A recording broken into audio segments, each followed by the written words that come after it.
as a woman, the average woman, of course not every woman, you will have that like one experience that basically enlightens you that you need, for example, to change, grow, take care of yourself. For women, that might be something like externally, like going through a glow up or like deciding to seek therapy or like growing spiritually or something. I want to know if there's like a comparable process to men, like how the support system looks like. Like for women, there's going to be like the bond, sisterhood, friends, family, that type of thing, like hugging, talking it out. How does it look like for men, and what usually is that one incident that ignites it? I mean, that could be anything. I don't think the answer to that for men is necessarily any different to women. It's like maybe you're really in love with someone and they dumped you. Maybe you've lost all your money and you've got to figure out how to start again. Maybe you're massively overweight and you just kind of let your body just get worse and worse and worse until one day you get on a plane and you try and sit in the seat and you actually can't fit in the seat and you're like, Jesus fucking Christ. I have brothers, I have male friends. So, of course, like it's interesting for me to know, like to learn about the male experience too. Mm. And I know it's something that I probably know nothing about. And like by pop culture or like podcasts, social media, it's often portrayed as like, oh, she dumped me. I need to be better. I need to work out and have a glow up, make her know what she's losing. But I don't really believe that's all to it. And that, of course, there's going to be like something positively motivated too, more intrinsically. Is that the word? Mm. And like maybe more like, as in mentally like growing goals, that type of thing. The vast majority of people don't grow unless they're forced to. So what I mean is this. How many people around the Western world created a New Year's resolution a month ago? Tons. How many people are still doing that New Year's resolution right now? Maybe 2 to 3% of the people who created them. You know why that is? It's because the way our brains are set up and configured, it's like your brain doesn't like to make change. So we live in a world where everybody knows how to be sexy. Everybody does. Find the fattest, most overweight person and say, how could you get hot? They'll be like, all right, gun to my head, I should probably hit the gym and I should probably eat certain things. Now, they might not know the precise diet, but it's like, oh, should I keep eating pizza? No. Should I keep eating chocolates? No. Like, they know, but they're not doing it. And the reason why they're not doing it is because in their heads, they have a program of the kind of person that they are. Just like my iPhone believes it's an iPhone and it will only act like an iPhone. We as people, we have a program. So I am a fat person. I am a black person. I am a funny person. I am a boring person. And we don't operate in opposition to the program. So someone who believes that they're a fat person creates a New Year's resolution to go, I'm going to go to the gym. And they start doing it. But the program is that you're a fat person. So then you start to lose weight and you start to get sexy, which is good. But on the flip side, it goes in opposition to the program, which is that you're a fat person. And you can't operate in opposition to the program. So then that person will stop hitting the gym so that they can subconsciously fall back to where they're comfortable.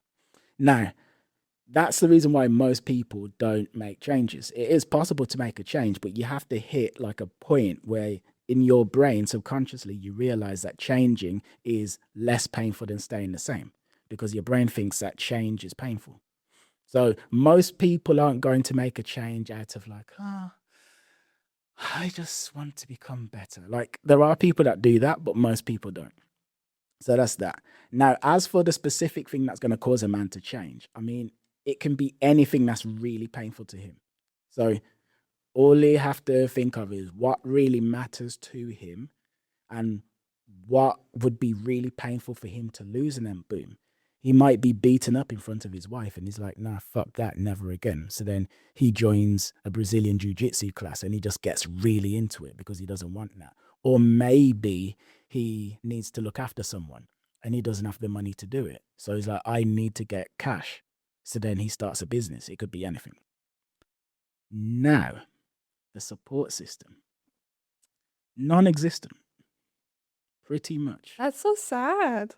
Did you, I don't know what this fact exactly was with numbers, but like the number of hugs, I think, in a day Mm. to maintain like stability and the number of hugs to grow, In a day. Jeez.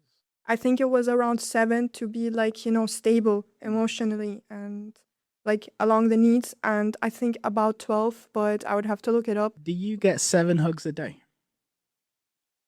I think like assuming I'm around my people, yes. But I know that's not the standard, like even for women probably. Because, boy, it's like, do I get 7 hugs a week? Like a day? I know, right? That's so sad. I mean, I probably do get 7 hugs A week? maybe. Like maybe. But anyway, so it's like you spoke about support system, right? When you're a man, you're kind of just expected to get on with it and deal with it. For instance, I was engaged to a woman and we didn't get married. And so we split up, we go our own ways. Now, when I think back to what it was like for me just after we split up, I realized that I was actually in a lot of pain and I needed help. And I look at like things I did around that period and it's like I was actually almost losing my mind, kind of. Nobody took me to one side and said, "Hey, are you okay?" Like, not one person. Are you okay? Now, Yes. barely. I'm hanging on by a thread. But you know what? Back then it was even worse. I'm like, nobody asked me. But the truth is that when we split up, her best friend would have called her up like that day. And she'd have went round to her best friend's place, or her best friend would have went round to her place. They'd have sat on the sofa. They'd have eaten ice cream, like Haagen-Dazs or Ben and Jerry's. They'd have badmouthed me all evening for like weeks and months, right? And they'd be watching movies and whatever, and there'd be people around her to let her know. And no one did that. I just faced the whole thing on my own. And when you're a man, there's an expectation that you're just kind of gonna deal with it. You just gotta suck it up. Funny, I remember I was reading on Reddit this trans man, so born female, transition to male. And he was saying that he couldn't believe how different life was as a man because now people were colder with him. Now that he's a man, people aren't as warm and friendly, people aren't as supportive, etc. So that's the answer to your question. That's a very sad reality. It is a sad reality, but it is the truth. But I love seeing, like, even in my friend circles, that there's a growing awareness among men with mental health and, like, very supportive friendships. Like, I think it's very special if I see, like, platonic male friends hugging because it's not something I grew up seeing, like, I don't know, my classmates in school doing. And it's usually like a fist bump, and that's like as physical supporting as it gets, but like the embrace of a hug or something is maybe reserved for family only. And it's something that you're kind of forced into, like as a man, like, oh, okay, I'll hug you. Like, I'll hug my sister or something. I think as men, we're kind of brought up to believe that being too affectionate is like not masculine, essentially. So like growing up, messages I heard all the time was, let's say something happens, right? So I was with a woman and we split up and I wasn't feeling good. But if I'm going to sit down and cry about that and need support, like my ex most likely did with her best friend, that's what kind of man are you? You're not a real man.